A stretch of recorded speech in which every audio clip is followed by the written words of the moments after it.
As law enforcement arrived at the scene, they noticed the main door was open. Approaching the house, they spotted what seemed to be an unmoving figure on the ground. After their verbal commands went unheeded, a gunshot suddenly broke the quiet.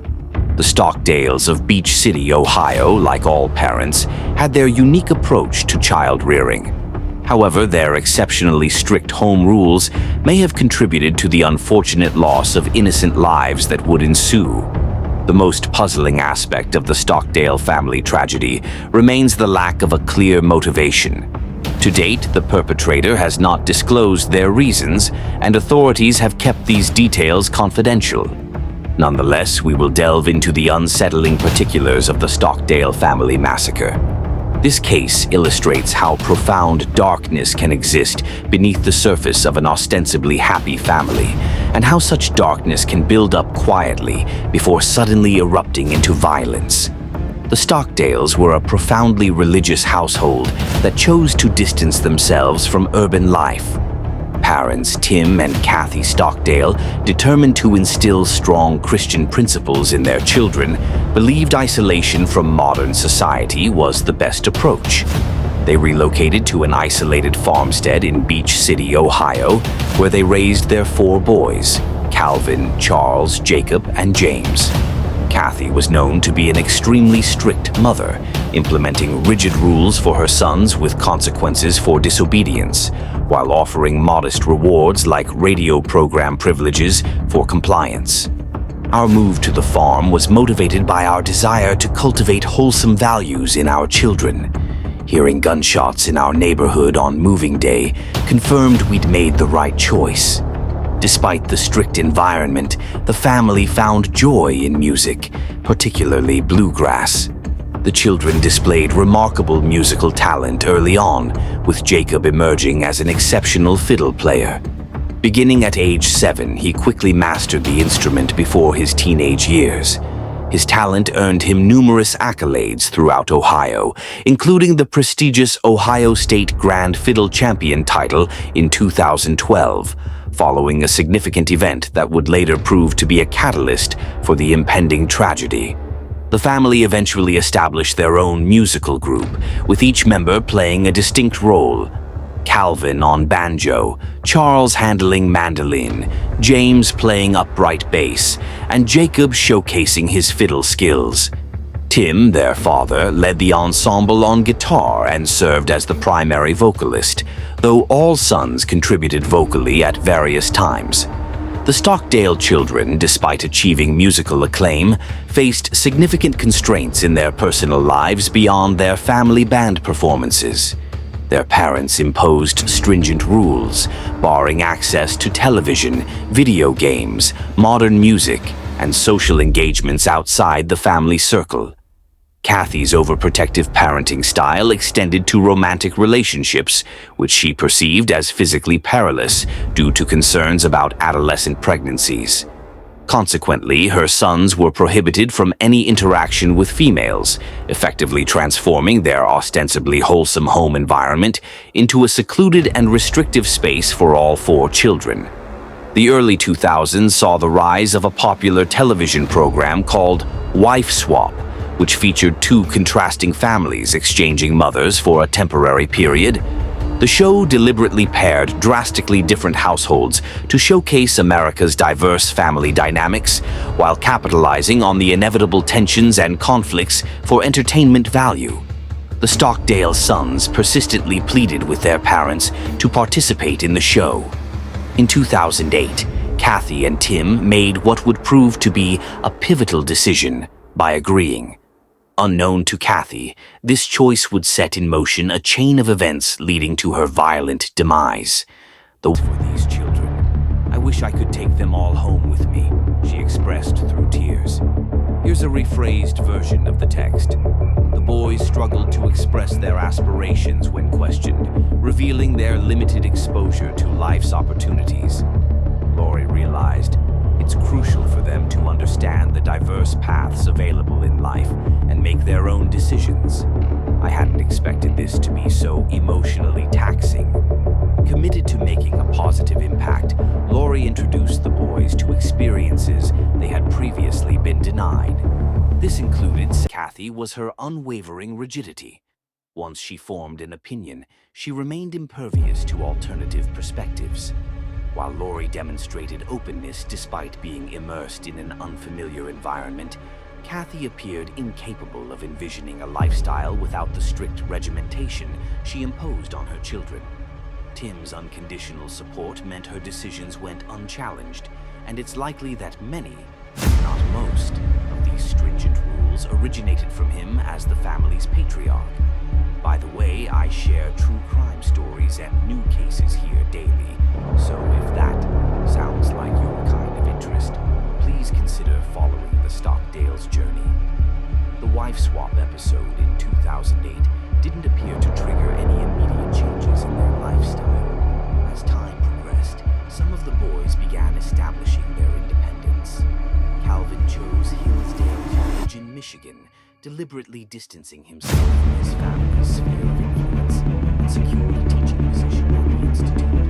Meanwhile, his brother Charles relocated to Philadelphia to pursue medical studies at Adelphia. Neither son chose to attend college in Ohio, suggesting a possible desire to escape their upbringing. By 2017, Jacob, aged 26, and James, 21, remained in their parents' home. Their decision to stay despite being obliged to leave adds a tragic to the subsequent tragic events. Questioning why Jacob, into his 20s, chose to remain is particularly significant. James's continued residence at the college, his pursuit of business studies at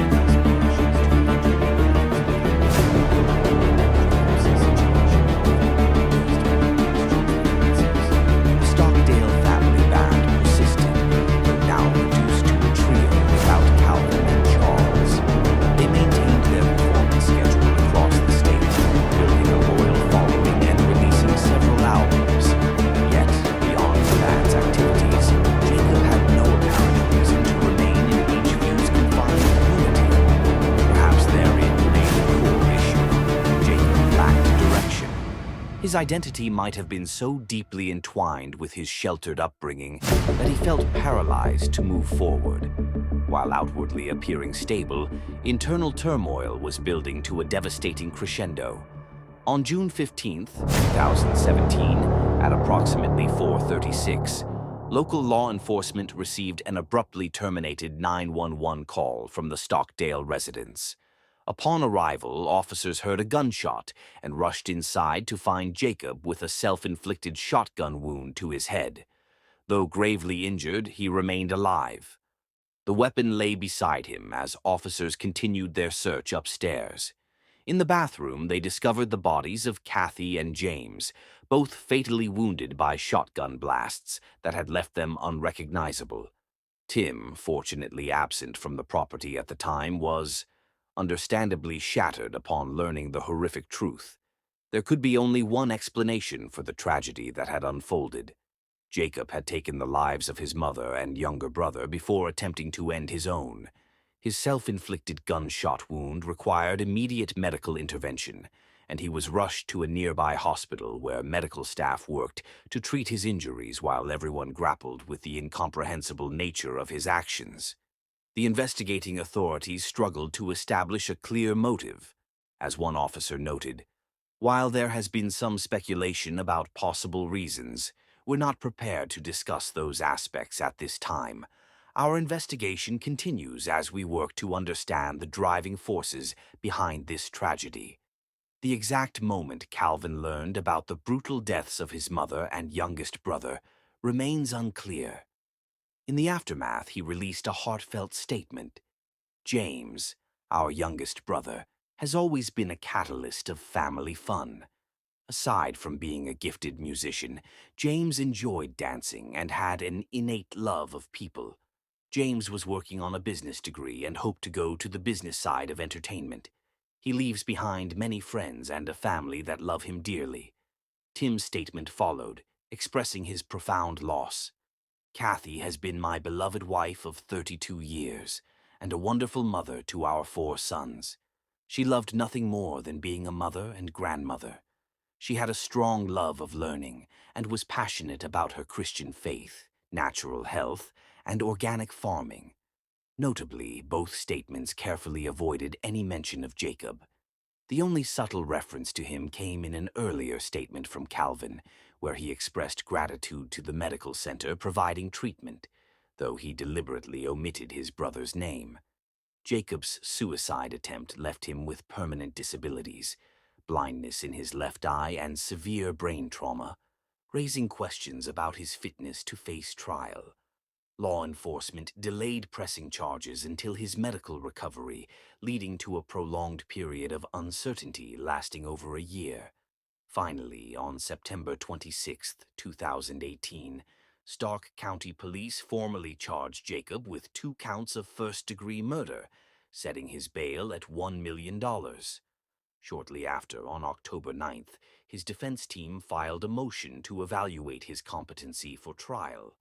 Jacob entered a plea of not guilty by reason of insanity, resulting in his transfer to Heartland Behavioral Health Hospital for psychiatric assessment. Jacob's stay at Heartland extended beyond a year, during which medical professionals continuously evaluated his mental competency. They conducted simulated trials using legal terminology to assess his comprehension of court proceedings. During his confinement at the mental health facility, he made 2 unsuccessful attempts to escape. His first escape attempt from Heartland Behavioral Health Institute occurred in November 2019, when he attempted to conceal himself behind a collection of books, only to be discovered 2 months later. In a subsequent attempt, Jacob tried to blend in with departing visitors, but security personnel quickly apprehended him. These calculated escape attempts demonstrated sufficient mental awareness to potentially stand trial, though additional evidence would be necessary to convince the court of his competency. The ongoing pandemic caused multiple postponements of his sanity hearings, and it wasn't until September 2020 that Jacob finally appeared before the court via video conference. Curiously, Jacob maintained complete silence when addressed by the judge. This behavior could be attributed to his lifelong unfamiliarity with technology, genuine disorientation, or possibly a calculated move to reinforce his insanity defense. Regardless of his motivation, his refusal to communicate during court proceedings ultimately proved disadvantageous. The transcript from the video hearing reveals the following exchange. "Are you able to hear me? First of all, officer, can you hear me? Yes, I hear. Okay, thank you. Mr. Stockdale, I am Judge Frank Foran. Are you able to hear me today? Okay. He is not responding. My first concern was whether they could hear, and the officer standing behind him didn't hear. A psychological evaluation eventually deemed him fit for trial. As the trial date continued to face pandemic-related delays beyond December 31st, 2020, the Stockdale family worked behind the scenes, advocating for Jacob. Despite his actions against Kathy and James, they petitioned the judge for clemency in the event of his conviction. This intervention, combined with either judicial agreement or a shift in Jacob's perspective, led to a significant development. On April 28, 2021, nearly 4 years after the tragic deaths of his family members, Jacob entered a guilty plea for both murders. The judge appeared receptive to the family's plea for leniency, imposing an unexpectedly moderate sentence of 15 years for each count. Jacob will become eligible for parole in 2048, and his family's actions suggest they're prepared to welcome him back, likely influenced by their strong Christian principles. While many aspects of the case have been resolved, the fundamental question of motive remains unanswered. Various theories attempt to explain Jacob's actions that fateful day.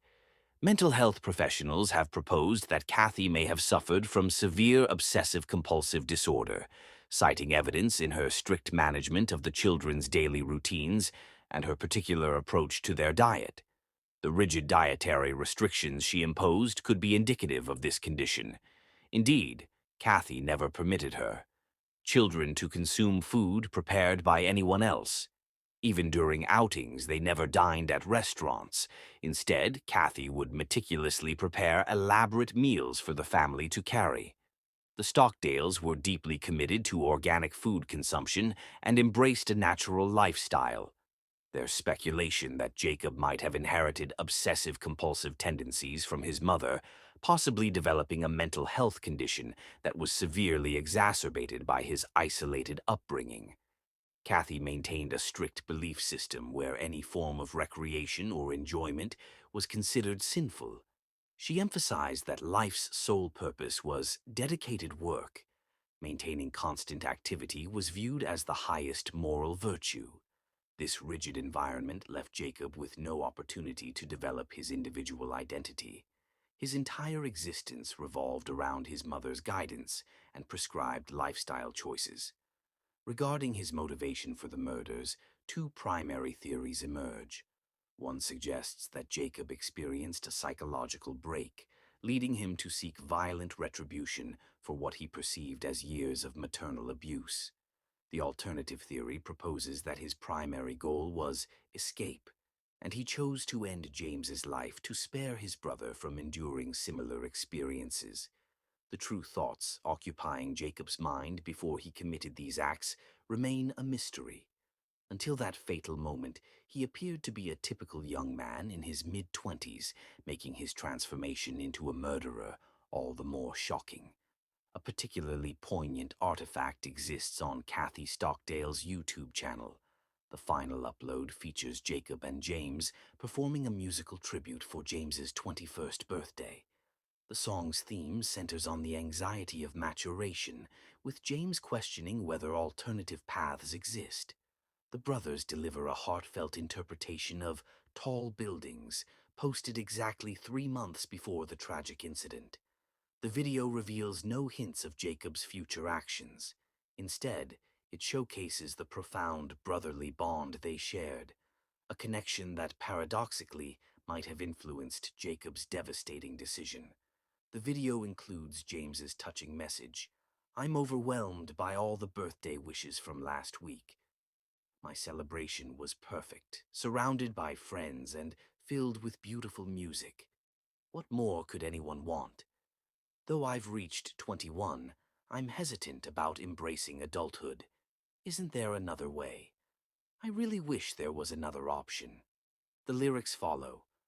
"One day, my baby, when I am a man, others have taught me the best that they can. Assume and cut off my hair, sending work goodbye to the sunshine, goodbye to the D, goodbye to the flowers, and goodbye to you. I'm off to the subway. I must not be late. I'm going to work in a tall building. Now when I retire, life is my own. Made all my payments. It's time to go home and wonder what happened. Stand when I face my future ahead, bidding farewell to the warmth of the sun, to nature's gentle flow, and ultimately to you."